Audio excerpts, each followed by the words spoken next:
a estrutura do templo, né, dizendo, olha a estrutura do templo, as pedras, a base do templo.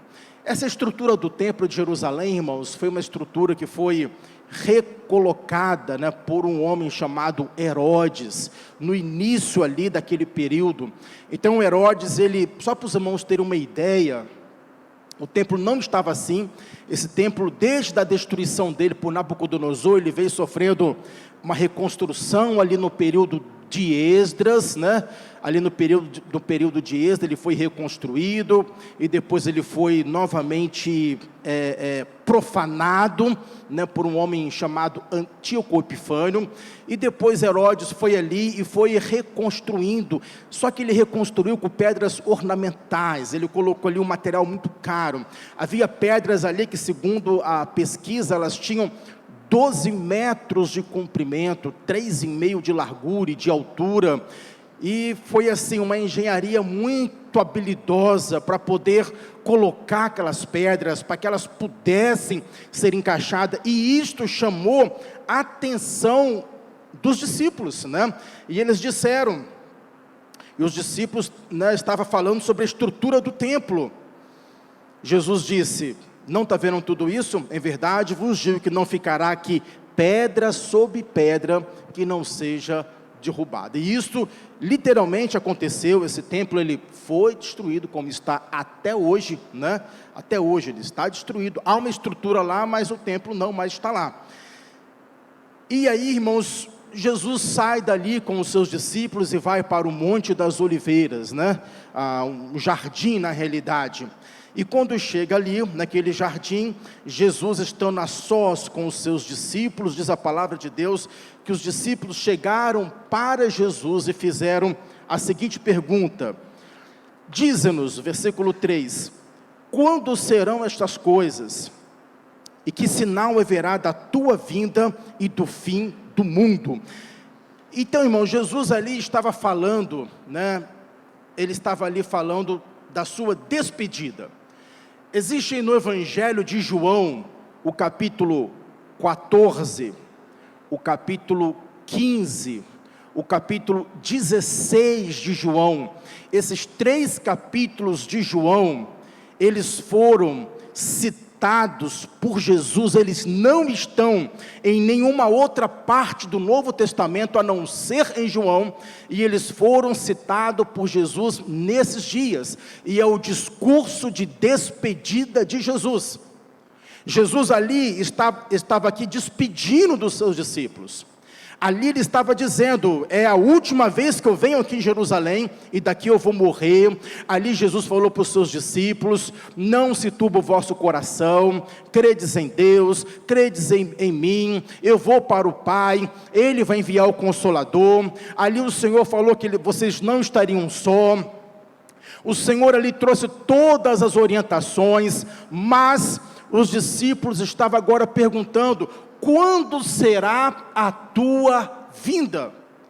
Porque o Senhor falou o seguinte: eu vou, está em João capítulo 14, 1, eu vou, mas eu voltarei. Eu vou, mas eu voltarei. E isso está em João 14, 1, que foi no mesmo período que acontece em Mateus capítulo 24. Mesmo período. Então agora os discípulos ficam perguntando a Jesus: quando vai ser a tua vinda? Quando será o teu retorno? Então Jesus ele começa a falar sobre sinais. Então tudo que os irmãos estão vendo aqui, e que está acontecendo também hoje, são o quê? São sinais. O que é o sinal, irmão? Sinal é algo que está indicando que vai acontecer alguma coisa. Eu vou citar aqui um exemplo bíblico, né? Quando Elias estava orando por chuva, aí de repente apareceu uma nuvem negra pequena. Ali era o quê? Ele diz: ó, isso aí é sinal de que virá uma grande chuva. Conforme o tempo, né, nos indica um sinal de chuva ou não. Então o sinal, ele está chamando a atenção para algo que vai vir depois. Então todos esses sinais que estão aqui, O foco não é nele, tá bom? É o que eles estão falando. Esses acontecimentos aqui são pregadores silenciosos. São pregadores silenciosos, né, que Deus vai colocando aqui para nos atentar. Então o Senhor falou, mediante a pergunta dele: vocês querem saber qual sinal haverá da minha vinda? Jesus falou: acautelai-vos que ninguém vos engane, porque muitos virão em meu nome, dizendo eu sou o Cristo, e enganarão a muitos. Então o primeiro sinal que o Senhor deu foi esse: cuidado com aquelas pessoas que virão dizendo que era o Cristo, que na realidade não são Cristo. Eu não estou aqui dizendo da figura do anticristo, que é um personagem escatológico, né, que vai vir ainda, mas aqui pessoas mesmo naquele período se levantavam com algumas habilidades, às vezes com questões mágicas, usando de algumas astúcias, e se intitulando como Cristo. Então o Senhor fala, este seria um sinal. O Senhor também disse o seguinte: e ouvireis de guerra, e de rumores de guerra. Guerra e rumores de guerra. Então isso aí todos nós temos visto. Todos os irmãos que têm visto aqui, toda vez que você olha um noticiário, toda vez que você abre um site de notícia, ou um jornal, ou uma revista, seja lá o que for, ou um rádio, sempre você vai ouvir ali falando de guerra. Guerra na Rússia, guerra na Ucrânia, guerra no Oriente, né? As nações estão em guerra. A gente ouve falar de guerra, e a gente ouve falar também de rumores de guerra.